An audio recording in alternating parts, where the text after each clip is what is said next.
Kronologi kasus anggota TNI AU ditembak orang tidak dikenal diungkap polisi.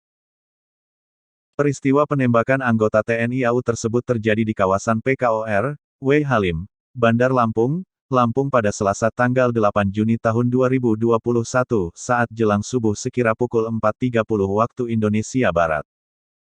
Saat itu, NR dan RA hendak pulang dari arah Bandar Lampung menuju Pesawaran, Lampung. Diketahui, suami istri tersebut mengendarai mobil Toyota Aquia warna putih berplat nomor B1893WZ.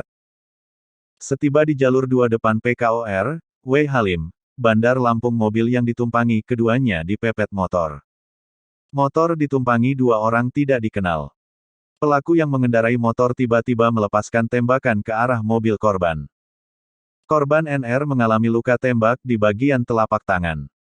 Sementara, istri NR, RA mengalami luka tembak di paha kanan.